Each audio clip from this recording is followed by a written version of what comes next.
ऐसा जुल्म फैल गया जनता में, भाई ने भाई देख कर राजी नहीं, बहन भाई का प्यार नहानी, पैसा पैसा नजर आता है, या बकवादें आती हैं, डीजे, शराब पीना, सरेआम बहन बेटियों के साथ बदतमीजियां होनी, ये समाज बना दिया इन नकली संतों ने। अब इसको सुधारना है, इस तत्व ज्ञान से सुधरेगा, 100% सुधरेगा, क्योंकि सब दुखी हो चुके हैं। अब एक से एक बढ़िया टेलीविजन बना लिए, दिन रात गाने फैक्स हो ये के वो न एफएम के, और टेलीविजन इसमें मोबाइल छोटा सा, इसमें पूरी फिल्म 3-3, 4-4, 10-10 घंटे की बकवाद भर के, और सब देख देख कर छक लिए, क्योंकि ये आत्मा की खुराक नहीं और मन की सेटिस्फेक्शन हो ही नहीं सकती, चाहे कितना कि मैं बना ले।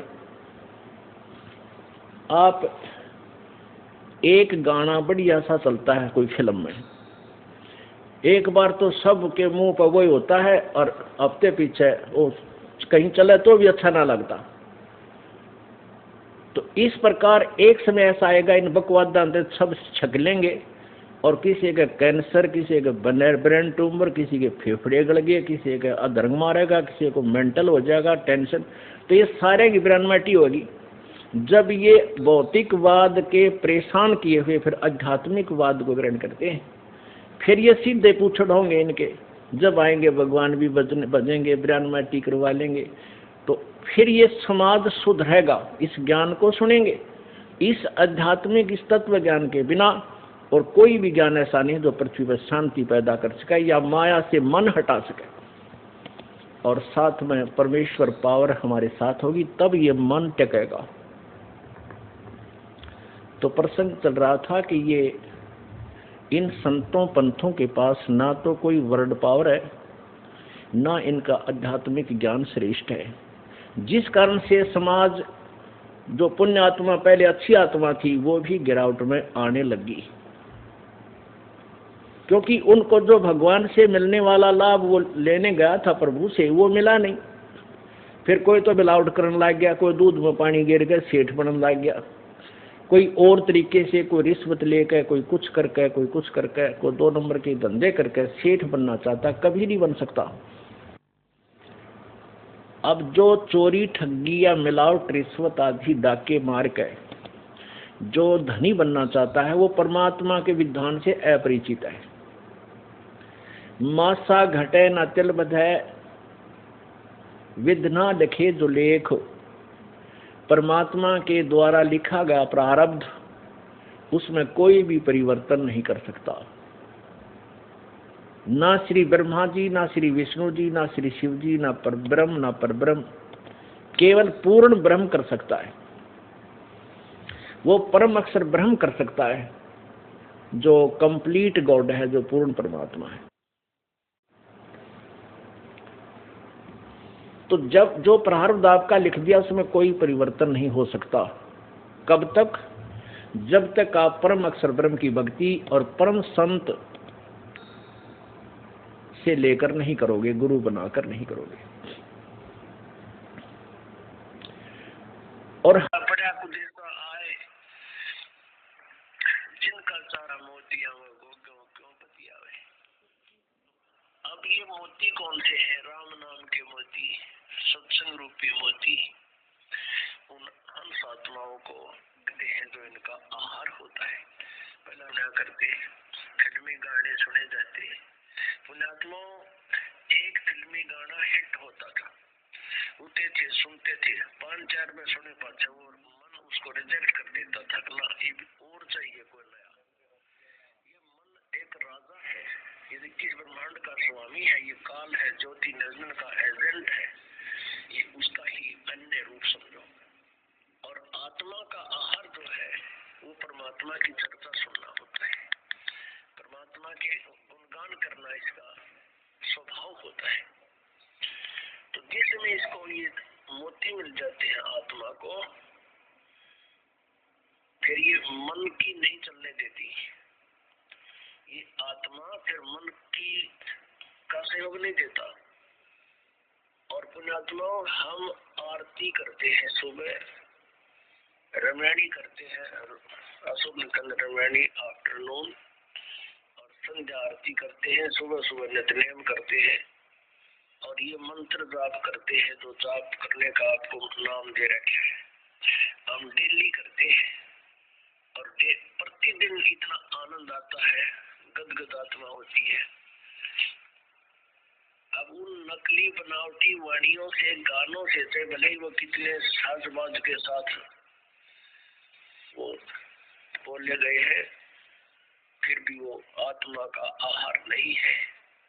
और ये आहार है आत्मा का, इसने लाखों बार गा लिया, हमने लाखों बार सुना लिया, सबसे उतना ही प्यारा लगता है, क्योंकि भूख है आत्मा में।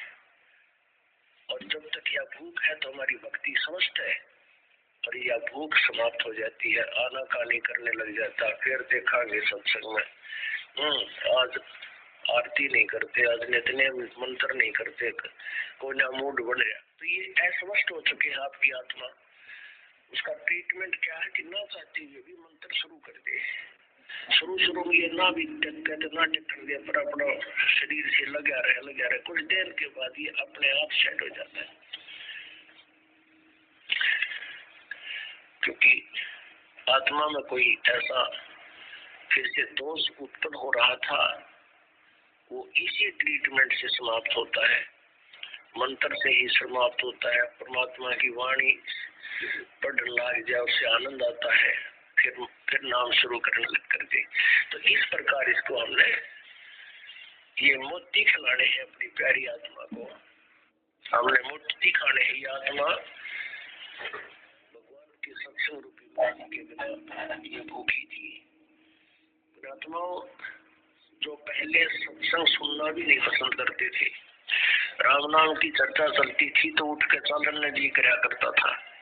अब वही पुण्यात्मा 3-3 घंटे 4-4 घंटे सत्संग की चर्चा चल पड़े, उठ नहीं सकते।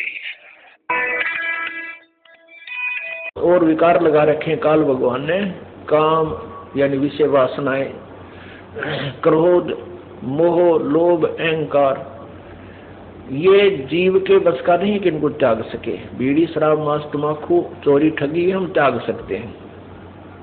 इनको नॉर्मलाइज करने के लिए काम, क्रोध, मोह, लोभ, अहंकार, इसके लिए परमात्मा ने तरीके बताए हैं, विधि बताई है, इसका ट्रीटमेंट बताया है कि सत्संग विचार सुने, उनके ऊपर पूरा विचार करे, अर्थात ज्ञान।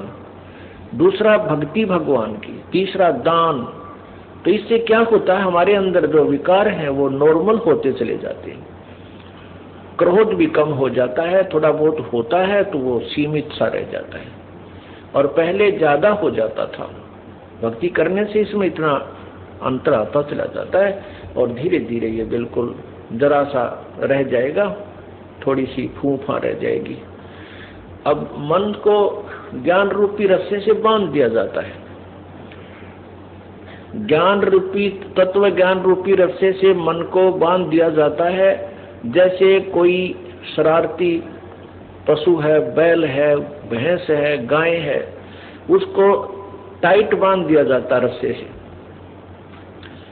तो वो उससे आगे हानि नहीं पहुंचा सकती। उस रस्से की रेंज में ही वह ऐसे सर सुर मार कर अपनी फूफा कर लेगी, लेकिन हानि नहीं पहुंचा सकता वो पशु। ठीक इसी प्रकार इस मन पशु को इस तत्व ज्ञान रूपी रस्से से परमात्मा बांध देता है। इसकी आदत तो है ऐसी फूफा बकवाद करने की, ओछी मंदी सोचने की, लेकिन ये ज्ञान रूपी रस्सा इसको सीमा पार नहीं करने देता, इसलिए हानि नहीं कर सकता आपकी। ये सब ये ज्ञान से ही रहेगा। अगर ज्ञान आप नहीं सुनोगे, सत्संग सुनने नहीं आओगे, या घर पे बैठ कर सीडी वगैरह कैसे देखा दी नहीं सुनोगे दिन में या दूसरे तीसरे दिन, तो ये मन जो है फिर भारी हो जाएगा, हैवी हो जाएगा आत्मा के ऊपर। आत्मा की खुराक है भगवान की चर्चा, मन की खुराक है संसारिक बातों में लीन रहना, बकवादे करना, रागनी सुनना, किसी की निंदा सुनना, और पर कई प्रकार की किसी प्रकार की चटपटी बातें शुरू कर दे, बड़ा प्रसन्न होकर सुनता है। और भगवान की जो कथा है वो केवल आत्मा को अच्छी लगती है। जब आत्मा तगड़ी रहेगी तो मन आत्मा के साथ रहेगा। एक बार गरीबदास साहिब जी, ये किसान थे, अपने घर बैठे थे, तो उनका एक किसान ही शिष्य था, वो आकर कहने लगा, महाराज जी आपके विचार सुनते हैं तब तक तो ये मन कति दुबका बैठा रहता है, सारी हाँ बरले है, ठीक है महाराज जी सही कह रहे हैं, बिल्कुल ऐसे करूंगा। और यहाँ से बाहर जाते इसकी वही वाईफाई हो जाए तो जाते ही वही विचार इसके नो के नो कर्म उसी तरह खेचा तानी रखे, इसका के समाधान हो प्रभु। तब उन्होंने बताया कि आपके पास 2 बैल हैं। हाँ जी, एक बैल दूसरे को मारता है, चारा भी नहीं चरने देता है। तो वो कहता है किसान बिल्कुल सही कह रहे हो जी, तो आप क्या करते हो दूसरे बैल को चारा चराने के लिए? तो कहता जी जैसे खेत में हम ले जाते हैं एक टोकरे में इकट्ठा ही चारा चराना होता है, तो मैं डंडा लेकर बैठ जाता हूँ और या उसको करड़ा बांध देता हूँ टाइट, जो फूफा गणी तरह दूसरे को खाने नहीं देता, तो उसको इतना टाइट बांध देता हूँ उसका मुंह उस टोकरे तक पहुँचता है और दूसरा आराम से खा लेता है। तो इसलिए परमात्मा कहते हैं ये मन और आत्मा 2 इकट्ठे जोड़ रखे हैं इस काल भगवान ने, ये 2 बैल है। अब ये मन जो है खुला चरकर तगड़ा हो गया और ये तगड़ा होकर के आत्मा को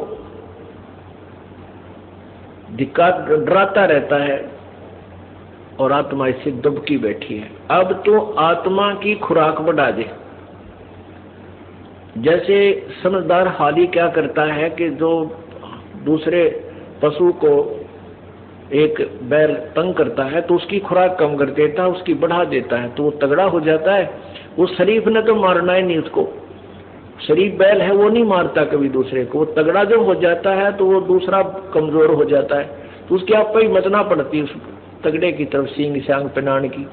तो इसी प्रकार परमात्मा कहते हैं कि जब तुम आत्मा की खुराक बढ़ा दोगे या मजबूत हो जाएगी, तगड़ी हो जाएगी, फिर ये मन इसके अनुकूल होने लग जाएगा। मन इसको आत्मा इसको घसीट लेगी, अपने साथ घसीटती रहेगी और अन्य मार्ग पर नहीं जाने देगी।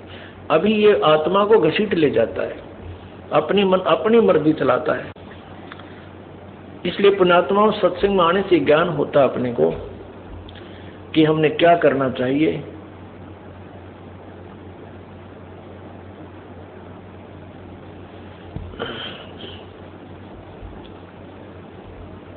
और जो धारणा हमने बना रखी है कि केवल बना रखी थी कि मोक्ष तो वही प्राप्त करते हैं जो घर त्याग जाते हैं, ऐसा कुछ नहीं है।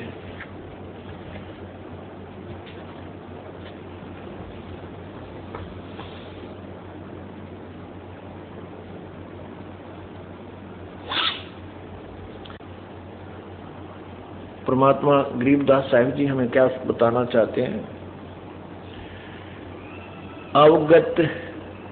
अवगत महल की सुन बात, एका एक संग ना साथ। सतलोक में चलने की यदि यहाँ से छुटकारा पाना चाहता है काल के जाल तय, तो हमारे ज्ञान के ऊपर गहनता से विचार करो। और इसके विषय में बताते हैं परमात्मा, ये केवल सुनने तक सीमित नहीं रखना, इसके ऊपर आपने अमल भी करना है, इसको करना भी है। कहते हैं ये बातें कहन सुन की नहीं है, कर पाड़ने की है। ये जो भी आपको ज्ञान दिया जाता है ये केवल सुनने तक सीमित नहीं रखना है, इसके ऊपर आपने इसका अनुसरण करना है, बहुत कोशिश करनी है इसके ऊपर चलने की जो ज्ञान बताया जाता है। अवगत महल की सुन बात, एका एक संग न साथ। यहां से जब पार हो जाएगा तो क्या बताते हैं कि साधना ठीक ना करने से साधना करते भी रहते हो और फिर भी आप दुख के दुख ज्यों के तो बने रहते हैं। आप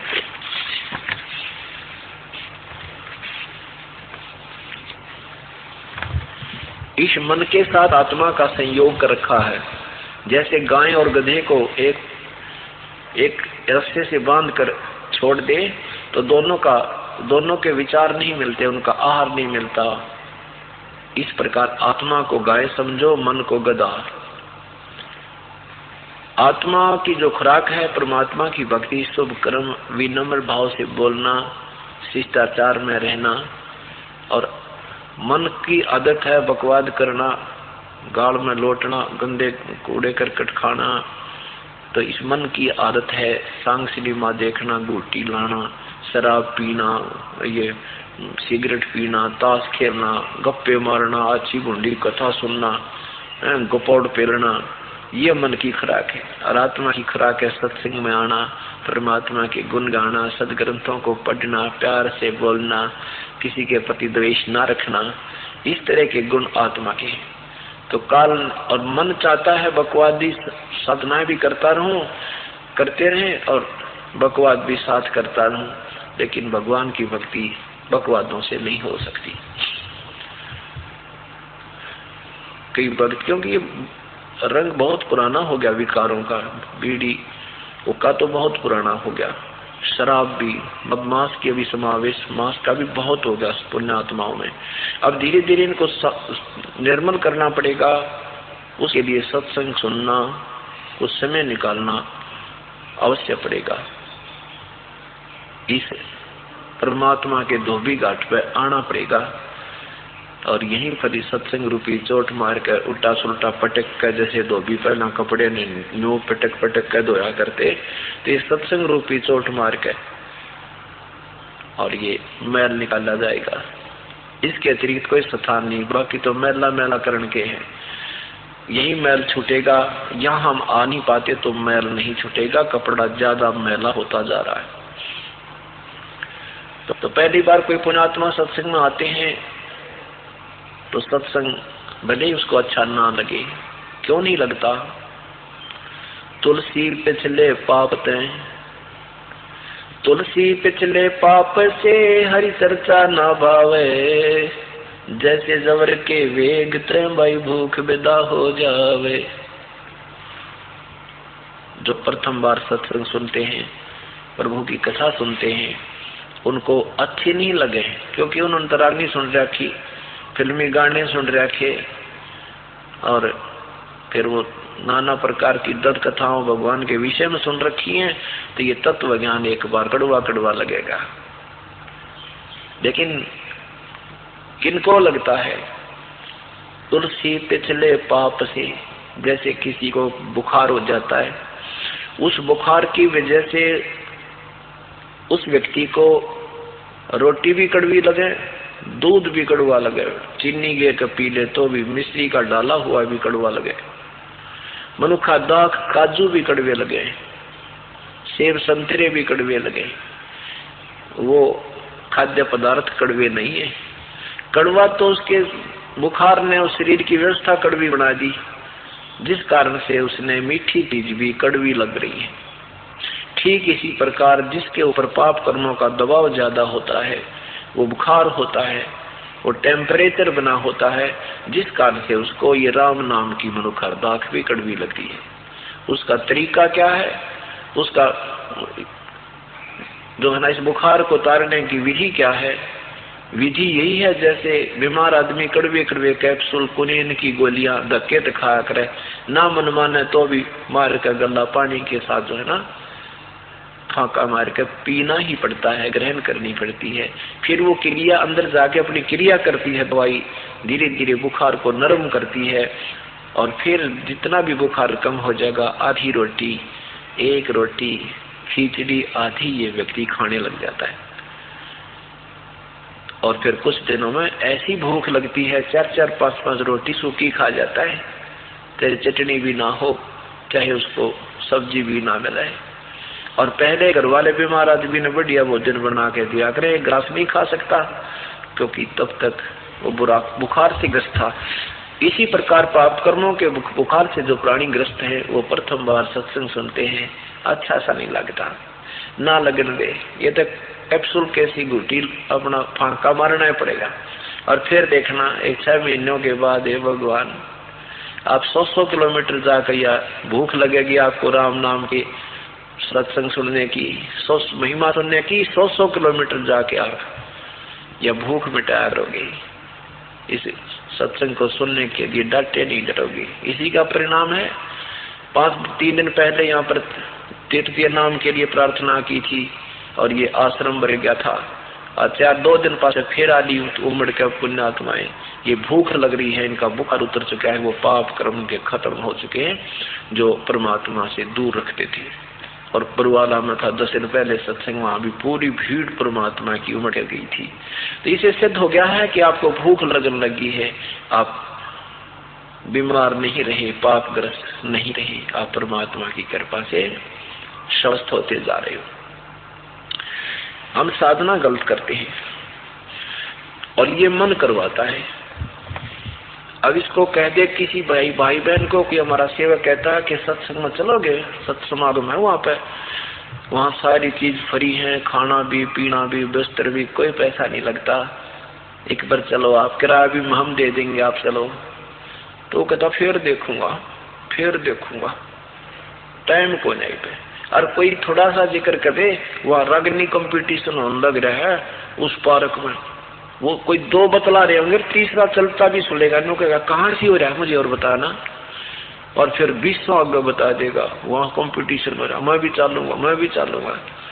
राम नाम की तरफ कहते भी कोई नहीं आने। और वहां कहाँ बैठेंगे जाके, ना गधे बैठा करे, तो बैठने जगह मिला कि तो रेत में, कि तो पशुओं के पेशाब कर रखा, वहां बैठ जगह देख के, और के सुनता होगा कोरी बकवाद है, और यहाँ बिछाए वस्त्र ये भगवान, और बनाया भोजन भगवान की अमृतवाणी से प्रसाद बना हुआ। तो कहते सकल पदार्थ है जग माही, कर्म ही नर पावत नाही। ये पुण्यात्मा है जो परमात्मा इन पे मेर कर रहा है, रह कर यहाँ अपने चरणों में ला रहा है, और ये मन उल्टा चलता है। तो काल ने आत्मा के साथ मन का सहयोग कर दिया ताकि ये उल्टे कर्म करे और मेरे जाल में यहीं पड़ा रहे। उसके लिए आत्मा रोती है अपने भगवान के चरणों में। और जो ये फिल्मी गाने, संसार संपत्ति को संसार के अंदर ये चोचले करने, लोग दिखावा, चौधरी पाकना है, कोई उच्च अधिकारी होकर के है, अभिमान करना, उच्च पोस्ट प्राप्त करके, उच्च कोई पद प्राप्त करके बकवाद में हिस्सा लेना, ये मन की खुराक है। बीड़ी शराब मांस तम्बाकू, नाचना गाना, डीजे बजाना, ये मन का आहार है। और परमात्मा की भक्ति, विनम्रता, दान पुण्य करना, परमेश्वर की भक्ति करना, सिमरन करना, ये आत्मा का आहार है। हमने पहले क्या कर रखा था, मन को सांड पाड़ दिया था, सारा ही आहार हम मन का ही खा रहे थे, इसको खिला रहे थे। और अब हमें ज्ञान हुआ तो हमने इसके आहार पर कति बैन लगा दिया और आत्मा का आहार बढ़ा दिया। तो आत्मा इससे तगड़ी होती चली जाएगी और यो वीक हो जाएगा, कमजोर हो जाएगा, और ये इसकी बकवाद बंद हो जाएगी। एक समय आदरणीय गरीबदास साहिब जी, जो कि किसान परिवार में जन्मे थे, किसान थे, जाट थे, और उनकी कुछ शिष्य भी किसान थे, उनको यही ज्ञान समझाते थे कि भाई जो तुम चोचले करते हो ये मन का आहार है, इसको कम कर दो। तो कोई भक्त कहता था जी कोशिश बहुत करते हैं, ये मन कोई ना कोई गड़बड़ करवा ही देता है। परमात्मा बोले भाई जैसे, बोला जी कैसे इसे रोकें। तो उदाहरण दिया था कि तेरे पास 2 बैल हैं, हाँ जी 2 बैल हैं, और दोनों बैलों में से एक तगड़ा भी है, हाँ जी एक तगड़ा है, वो दूसरे बैल को जो वीक है, कमजोर है, उसको आहार नहीं करने देता है, क्योंकि खेतों में एक टोकरे में दोनों बैलों को आहार चराते हैं, चारा चराया करते हैं। तो परमात्मा ने, गरीबदास जी ने कहा तो आप क्या करते हो? वो क्या कहता है जी, जो तगड़ा है उसको थोड़ा टाइट बांध देता हूँ रस्से के, और दूसरा जो कमजोर है उसने लूज छोड़ देता हूँ। तो वो जो मारने वाला है वो उसको हानि नहीं पहुंचा पाता, और वो वीक भी आराम से उसका आहार खा लेता, अपना काम चला लेता है। तो गरीबदास साहिब जी ने कहा कि ऐसा ही करो, इस मन रूपी सांड ने थोड़ा सा टाइट बांध दो और इस आत्मा को भक्ति में लगा दो, इसको लूद छोड़ दे। ऐसा ही करने से क्या होगा कि कुछ दिनों में जो तेरा दूसरा कमजोर बैल है वो तगड़ा हो जाएगा और उसका स्वभाव मारने का नहीं है दूसरे को। तो ऐसा ही किया गया। तो पुण्यात्माओं, अब हमने इस मन को टाइट कर लिया थोड़ा और आत्मा का आहार बढ़ा दिया है। अब ये आत्मा इतनी प्रबल हो जाएगी, इसके मन के पंजे टक्कर नहीं दे भैया, इस मन को ये बकवाद नहीं करने दे। और पहले मन इसको डरा धमका के साथ ला ले था। अब हम परमात्मा के ज्ञान से, परमात्मा की ओट में, परमात्मा के सहारे से हम मन के सभी जो चोचले हैं उनको कंट्रोल कर रहे हैं। हम देखा करते थे, गांव में दास का जन्म था, हमने देखा कि हमारी बहन बेटियां, माता, चाची, ताई, कोई भी ऐसा विशेष आडंबर नहीं करा करते जो आजकल चल पड़ा। होठों को लाल कर लेना, नाखूनों पर पॉलिश लगाना, हाथों में मेहंदी लगाना और 36 पंगे करना, ये पहले बिल्कुल नहीं होता था। अब इस धीरे धीरे अब गांव में भी ये आग पहुंच गई जो फिल्मों के अंदर देखते हैं। तो ये इस प्रकार की जो बकवादे हैं ये भक्तों के लक्षण नहीं होते। अपने साफ सुथरे कपड़े पहने, मन को स्वच्छ रखे, भगवान की भक्ति में इसको लगाए रखे। तो प्रश्न जो चल रहा है कि वो परमात्मा परमेश्वर कबीर जी अपनी प्यारी आत्माओं को यथार्थ ज्ञान देने के लिए स्वयं ही यहाँ धरातल पर आते हैं और वो परमात्मा जो हमें सत्य कथा, सत्यनारायण कथा बताकर जाते हैं, उसको जब सुनने हम लगते हैं तो हमें बहुत आनंद आना चाहिए। जैसे रामायण महाभारत को हम कितने सुना करते थे, लाखों वर्ष से ये रामायण, और लगभग मेरे ख्याल में सन 1990 में 89 में इसका नया प्रारूप बना करके एक मॉडर्न टाइप से बनावटी ये रामलीला बना के और टेलीविजनों पर चली थी। देखो दुनिया कट हो गई थी, नो देखो 1 घंटा सबके में जाम हो जाया करता, नो काम छोड़ छोड़ के खेतों से भाग कर आकर टीवी पर बैठ जाते थे। तो ऐसे हमने परमात्मा की चाह है, ये आत्मा के को तड़फ है, ये रुक नहीं सकती अपने भगवान के बिना। इसने जहां भी कोई चर्चा पता लगता है कि वहां भगवान मिलेगा, ये वहीं चल पड़ती है और मन इसका साथ देता है, क्योंकि वो गलत साधनाएं होती हैं। मन अर्थात ये काल है, ब्रह्म है, इसको पता है कि ये जिधर जा रही है इधर धक्के खाने दे, इसको मिलना कुछ नहीं, उसका पूरा सहयोग देता है। ये मन चलते हैं तो बिल्कुल तगड़ा हो जाएगा और मन माने 5,000 फुट ऊंचाई पर जा खड़ा करे, उड़ केदारनाथ और अमरनाथ में, लेना एक ने देने दो। और जब ये यहाँ आने लगता है सतलोक आश्रम और इस यथार्थ ज्ञान से जब इसको परिचित कराया जाता है तो अड़ियल घोड़े की तरह चारों पैर गाड़ देने, कति सुनना नहीं चाहता, 36 ऑब्जेक्शन कर देता है। लेकिन परमात्मा के ज्ञान में इतनी प्रबल शक्ति है, जो पुण्यात्मा इस ज्ञान को 2, 4, 10 बार सुन लेगी, किसी भक्त या किसी पुस्तक को पढ़ ले, दास के द्वारा रची हुई जो पुस्तक है, फिर ये आत्मा प्रबल हो जाती है। ये आहार है इसका, फिर ये मन इसको रोक नहीं पाता। ये सत्यनारायण कथा है, जो पुण्यात्मा 2-3 बार इसको पढ़ लेती है तो उसके अंदर एक विशेष पावर आती है भगवान कबीर परमेश्वर की, और साथ में ज्ञान रोशनी हो जाती है। फिर ये दोनों मिलकर के इस मन को नहीं, मन की नहीं मानते, यहाँ आ ही जाते।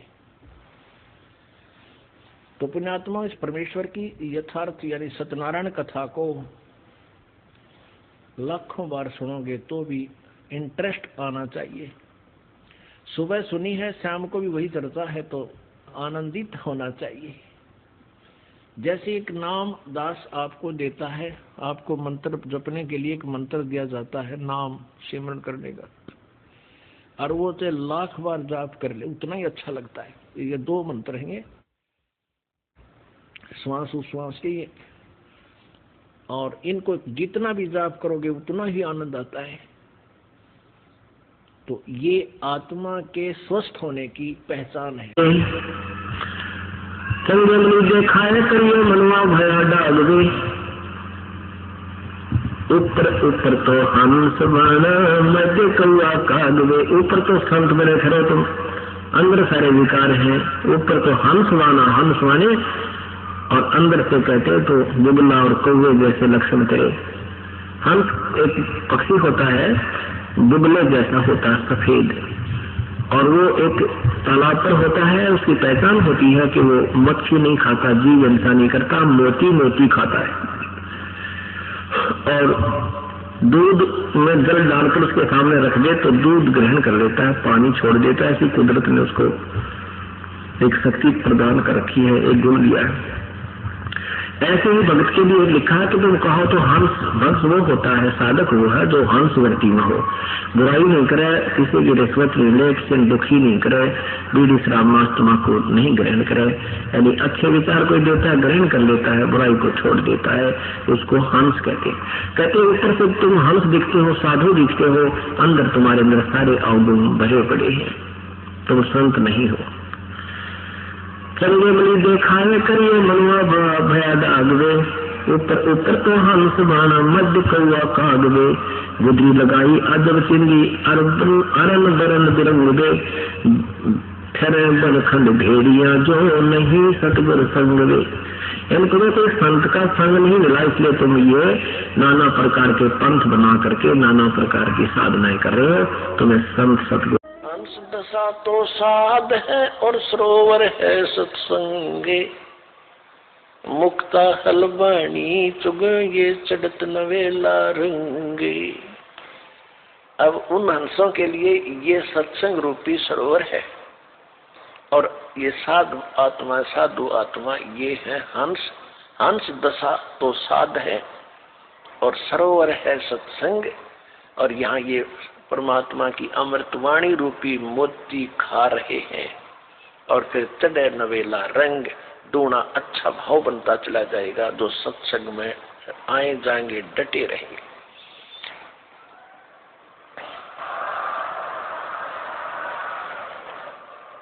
और हंस गवन करते नहीं, हंस गवन, हंस नहीं जाते मान सरोवर छाड़े, ये कौवे उड़ उड़ जाते हैं वो खाते मांसाहार। तो जो पुण्यात्मा परमात्मा के चरणों में आगे ज्ञान समझ लिया, फिर संसारिक कार्यों में उनकी रुचि नहीं रहेगी। कौन से कार्य? जो कुरीतियां हैं, विवाह शादी में बकवाद नाचना गाना, दहेज देकर अपनी फोकट में बनाना, फिर कर्जे में दबा रहना, ये इस तरह की बकवादें, शराब मांस तम्बाकू और इन राजनीति में धक्के खाना, ये हंस नहीं करेंगे, भक्त नहीं कर सकता। वो तो कव्य जैसे लोग हैं जिनको वृत्ति ही गलत है, वो ही सत्संग छोड़ के इन बकवादों में जाते हैं। अब फिर क्या बताते हैं?